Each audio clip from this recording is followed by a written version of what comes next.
Praise lord everyone. ఈరోజు నేను మీకు ఏం చెప్పాలనుకుంటున్నానంటే, మనం కనెక్ట్ అయ్యి ఉన్నాం, అలాగే ఖాళీగా ఉన్నాం. దేనికి కనెక్ట్ అయ్యాం, దేనికి ఖాళీగా ఉన్నాం అంటే, మన మొబైల్లో మొబైల్ డేటా ఉంది. మొబైల్ డేటా ఉంది. అది మనం ఇంట్లో వాడుకుంటాం, బయట వాడుకుంటాం, ఎక్కడికైనా వెళ్ళినా మొబైల్ డేటా మనం వాడుకుంటాం. కానీ మనం దేవునికి మాత్రం దూరంగా ఉంటున్నాం. దేవునికి మాత్రం మనం కనెక్ట్ అయ్యి ఉండలేదు. నైట్ పడుకున్నప్పుడు రాత్రంతా రీల్స్ చూస్తాం, స్క్రోల్ చేస్తాం. కానీ 5 నిమిషాలు మాత్రం మనం ప్రార్థన చేయలేకపోతున్నాం. 5 నిమిషాలు కూడా మనం దేవునికి టైం ఇవ్వట్లేదు. రోజంతా మనం సోషల్ మీడియా కానీ, రీల్స్ కానీ, గేమ్స్ కానీ టైం ఇస్తున్నాం. కానీ మన దేవుడైన యెహోవాకు మాత్రం మనం టైము ఇవ్వట్లేదు. ఆయన మనలో నింపినట్టు ఏది కూడా మనల్ని నింపలేదు. ఆయన ప్రేమతో మనల్ని నింపాడు. కానీ మొబైల్ దాన్నంతా నాశనం చేస్తుంది.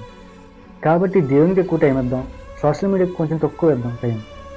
సో ఈరోజు నుంచి సోషల్ మీడియాకి కొంచెం టైం తక్కువ ఇచ్చి దేవునికి టైం ఎక్కువ ఇద్దాం. God bless you all.